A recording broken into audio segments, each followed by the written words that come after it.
Assalamualaikum warahmatullahi wabarakatuh. Pada kesempatan kali ini, kami akan mempresentasikan materi kami. Sebelumnya, perkenalkan anggota dari kelompok 6. Yang pertama, Ananda Wahid. Kedua, Nur Hikmah. Ketiga, Nur Fadilah Yunus. Keempat, Murni Samiun. Kelima, Bau Elis Erisha. Berikutnya anggota dari PMI yaitu Andini dan Indra Setiawan. Selanjutnya materi yang akan kami presentasikan yaitu mengenai migrasi. Adapun pokok-pokok pembahasan yang akan kami bahas yaitu sebagai berikut. Assalamualaikum warahmatullahi wabarakatuh. Perkenalkan, nama saya Murni Samiun, NIM 903119031. Di sini saya akan membacakan poin pertama mengenai definisi migrasi yang dilihat dari beberapa studi. Yang pertama, menurut Tjipto Herijanto 2009, di mana ia mengemukakan bahwa migrasi dalam arti luas merupakan suatu perubahan tempat tinggal secara permanen atau semi permanen. Yang kedua, menurut Lee 2011, ia mengemukakan bahwa migrasi juga dapat diartikan sebagai perubahan tempat tinggal seseorang baik secara permanen maupun semi permanen, dan tidak ada batasan jarak bagi perubahan tempat tinggal tersebut. Yang ketiga, menurut Mantra 2012, migrasi adalah gerak penduduk yang melintas batas wilayah asal menuju ke wilayah tujuan dengan niatan menetap. Dan yang keempat, menurut Stella dalam Mantra 2012, di mana bila seseorang menuju ke daerah lain dan sejak semula sudah bermaksud tidak menetap di daerah tujuan, orang tersebut digolongkan sebagai pelaku migrasi non-permanen, walaupun bertempat tinggal di daerah tujuan dalam jangka waktu yang lama. Assalamualaikum warahmatullahi wabarakatuh. Saya pemateri kedua atas nama Bau Elis Erisha, NIM 90300119032 Ilmu Ekonomi A. Baiklah, di sini saya akan menjelaskan materi kedua yaitu faktor-faktor terjadinya migrasi. Faktor-faktor yang mempengaruhi terjadinya migrasi. Pertama, kurangnya lapangan pekerjaan. Salah satu pendorong terjadinya migrasi adalah kurangnya lapangan kerja yang ada di daerah asal. Apabila di daerah asal tidak ada lapangan pekerjaan yang sesuai dengan keahliannya dan jiwa berwirausaha dirasa tidak cocok, maka seseorang akan melakukan migrasi. Migrasi ini tentu saja akan mencari tempat yang kiranya banyak terdapat lowongan pekerjaan. Tak heran, penduduk Jawa banyak yang migrasi keluar Jawa. Hal itu dikarenakan luar Jawa belum banyak pesaing. Jadi jika seseorang akan membuka usaha di luar Jawa akan mendapatkan keuntungan. Kedua, kepadatan penduduk. Kepadatan penduduk pada suatu wilayah juga menjadi salah satu penyebab dilakukannya migrasi. Kepadatan penduduk menyebabkan seseorang hidup kurang nyaman dan banyak bersaing sehingga akan sulit mendapatkan pekerjaan. Dampaknya, banyak yang melakukan tindak kriminal. Dengan kepadatan penduduk yang berlebihan ini, maka banyak orang yang melakukan migrasi ke daerah yang tidak terlalu padat sehingga adanya pemerataan penduduk di wilayah Indonesia. Ketiga, sumber daya alam yang kurang. Sumber daya alam yang kurang di suatu wilayah ikut mempengaruhi dilakukannya migrasi. Misalnya, pada suatu wilayah yang keadaan tanahnya gersang sehingga ketika ditanami tanaman tidak tumbuh atau mati, kondisi itu membuat sumber daya tidak memadai, bahkan terancam habis, sehingga banyak orang yang memilih melakukan migrasi dengan pindah ke wilayah lain dengan sumber daya alam yang melimpah. Dengan itu, maka kebutuhannya akan terpenuhi. Keempat, keinginan memperbaiki taraf hidup. Sebagian besar mengapa orang memilih melakukan migrasi ke daerah lain karena masalah ekonomi. Mereka ingin memperbaiki taraf hidup menjadi lebih baik. Hal ini biasanya dirasakan oleh orang-orang yang tinggal di desa. Mereka merantau ke kota dengan harapan memperoleh pekerjaan dan memperbaiki taraf hidup. Sejauh ini, fenomena tersebut cukup banyak. Bahkan awalnya merantau sendiri, lama-kelamaan mengajak keluarga atau saudara untuk ikut merantau. 5. Melanjutkan pendidikan. Tujuan banyak orang yang ingin migrasi karena pendidikan. Mereka ingin melanjutkan pendidikan yang bagus dan ke jenjang lebih tinggi. Misalnya di suatu wilayah yang belum memiliki fasilitas pendidikan lengkap, tidaknya perguruan tinggi, perpindahan yang dilakukan tersebut dengan waktu singkat tidak lama, hanya beberapa tahun. Biasanya setelah lulus akan kembali ke daerah asalnya. Keenam, perbedaan pendapat dan politik. Adanya perbedaan pendapat dan politik dilakukan masyarakat. Seseorang ingin melakukan migrasi karena merasa tertekan atau terancam, akhirnya memilih untuk pindah ke daerah lain. Ketujuh, hubungan sosial yang tidak baik. Adanya hubungan sosial yang tidak baik bisa membuat seseorang pindah ke tempat lain.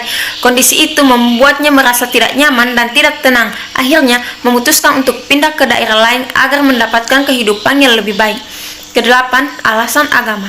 Ada juga seseorang yang memilih pindah ke tempat lain karena alasan agama. Biasanya itu terjadi karena perbedaan agama dan merasa minoritas, sehingga untuk menghindari hal-hal yang tidak diinginkan memilih untuk pindah ke tempat lain dengan komunitasnya yang banyak. Kesembilan, keadaan geografis yang tidak cocok. Keadaan geografis, tempat tinggal atau wilayahnya yang kurang cocok juga menjadi salah satu faktor seseorang melakukan migrasi. Misalnya, tinggal di lingkungan pegunungan yang memiliki udara cukup dingin atau wilayahnya dikelilingi oleh hutan. Dan terakhir yaitu pemerataan penduduk. Perpindahan penduduk bukan hanya berasal dari keinginan pribadi semata, tetapi juga menjalankan program pemerintah untuk pemerataan penduduk. Sejauh ini Pulau Jawa merupakan pulau yang jumlah penduduknya cukup banyak, sehingga pemerintah mencoba untuk melakukan pemerataan penduduk di wilayah Indonesia, di mana dengan memindahkan penduduk ke daerah luar Pulau Jawa lewat program transmigrasi. Sekian. Assalamualaikum warahmatullahi wabarakatuh. Perkenalkan, nama saya Indra Setiawan dengan NIM 50300120005. Saya dari kelas PMIA. Di sini saya akan melanjutkan subtema kami, subtema ketiga, yaitu ukuran-ukuran migrasi. Ukuran-ukuran migrasi itu terbagi menjadi 6. Pertama, angka mobilitas. Kedua, angka migrasi masuk. Ketiga, angka migrasi keluar. Keempat, angka migrasi neto. Kelima, angka migrasi bruto. Dan yang keenam, angka migrasi parsial. Yang pertama tadi itu angka mobilitas. Apa itu angka mobilitas? Angka mobilitas adalah rasio dari banyaknya penduduk yang pindah secara lokal atau bisa disebut mover dalam suatu jangka waktu tertentu dengan banyaknya penduduk. Rumusnya bisa dilihat di atas. Adapun keterangannya, M kecil itu sama dengan angka mobilitas, M besar sama dengan jumlah mover, P sama dengan penduduk, dan K sama dengan 1000. Mungkin hanya itu dari saya. Lanjutan materinya akan dibawakan oleh pemateri berikutnya.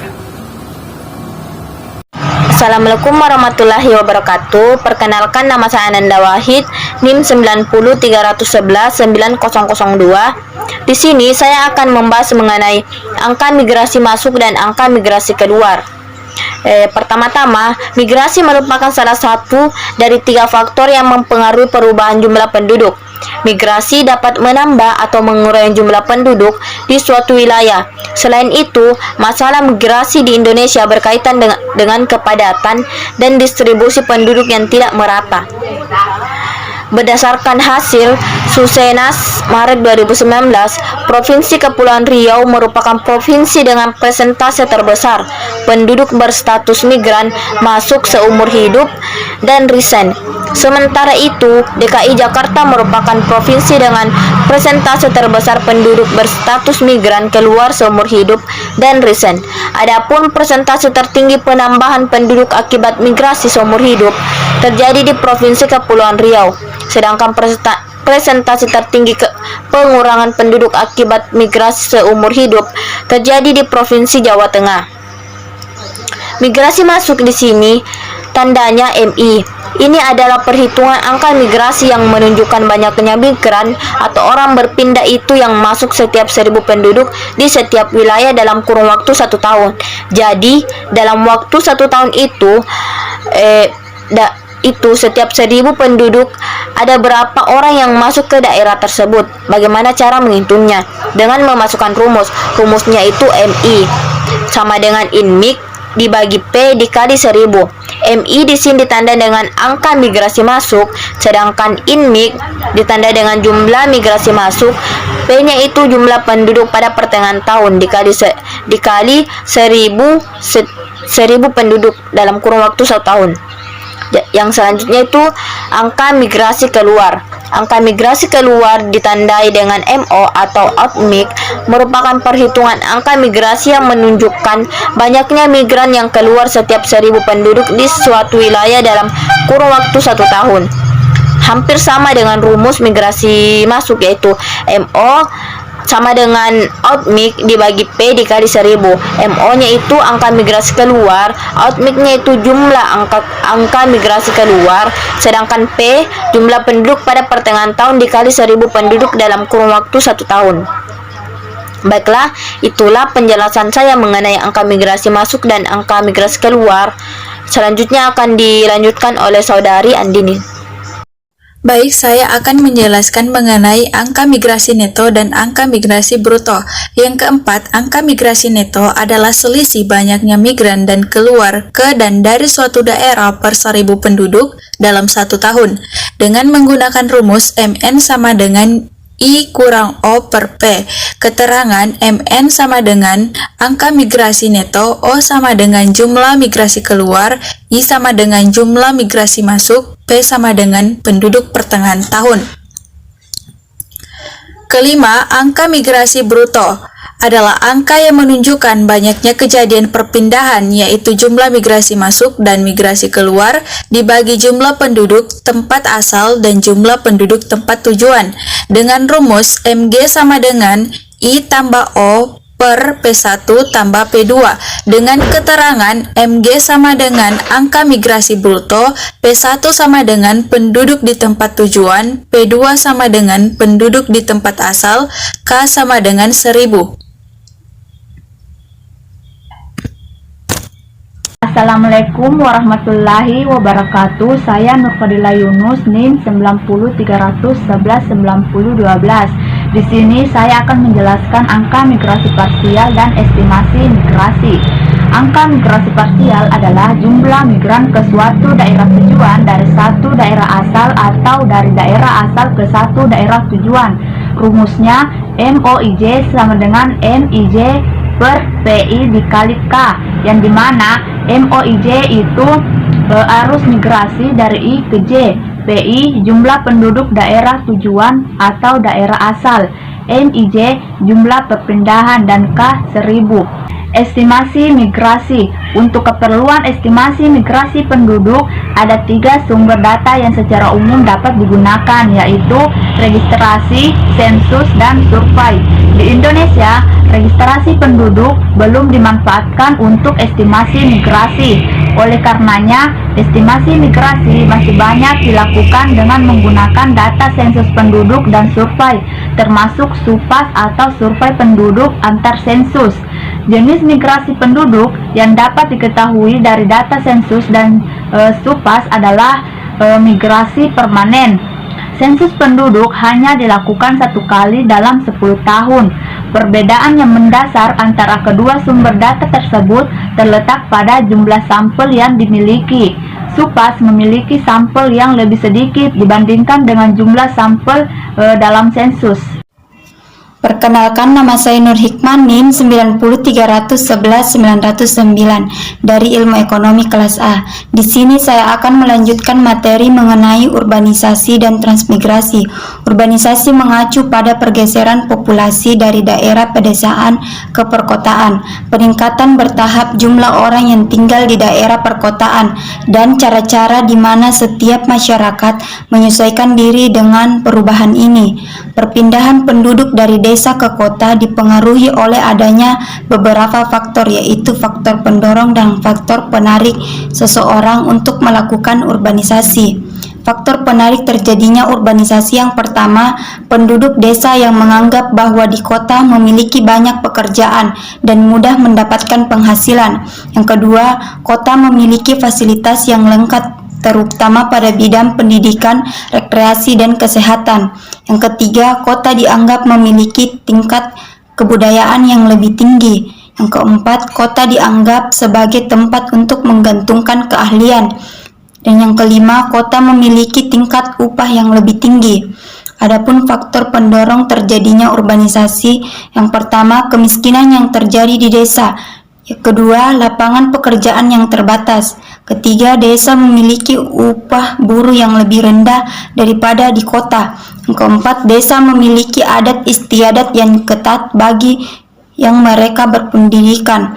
Kelima, di desa fasilitas pendidikan yang tersedia minim. Hal ini mengakibatkan banyak penduduk desa yang pindah ke kota. Transmigrasi adalah perpindahan penduduk dari suatu daerah yang padat penduduknya yang ditetapkan di dalam wilayah Republik Indonesia guna kepentingan negara dan alasan yang dipandang perlu oleh pemerintah. Adapun syarat transmigran, yang pertama, usia masih tergolong usia produktif karena pekerjaan awal membuka daerah baru adalah berat. Yang kedua, para calon transmigran harus dalam status kawin agar dapat mempunyai ketenangan hidup dalam menghadapi pekerjaan di daerah yang baru. Dan yang ketiga, calon transmigrasi seyoganya memiliki keterampilan lain di luar pertanian seperti keterampilan di bidang kerajinan tangan, pertukangan, dan sejenisnya agar dapat memperoleh tambahan pendapatan di samping hasil bertani. Tujuan transmigrasi. Transmigrasi memiliki tujuan yaitu menurut Undang-Undang Pokok yang mengatur mengenai program transmigran, yaitu yang pertama, bagian dari pembangunan nasional. Yang kedua, penyelenggaraannya diarahkan untuk membantu suksesnya pembangunan daerah terutama di bidang pertanian yang bertujuan untuk meningkatkan pendapatan, meningkatkan taraf hidup, pengembangan daerah, pemerataan penyebaran penduduk, pemerataan penyebaran pembangunan keseluruhan wilayah negara, pemanfaatan sumber daya alam dan sumber daya manusia, kesatuan dan persatuan nasional, pertahanan nasional, memperkuat ketahanan nasional. Yang ketiga, pada umumnya penduduk yang ditransmigrasikan adalah mereka yang keadaan sosial ekonominya lebih yang sebagian besar dan mereka terdiri dari petani yang mempunyai atau tidak mempunyai tanah di daerah yang penduduknya padat. Sekian dari saya. Wassalamualaikum warahmatullahi wabarakatuh. Sekian dan terima kasih dari kelompok kami. Semoga video ini dapat bermanfaat.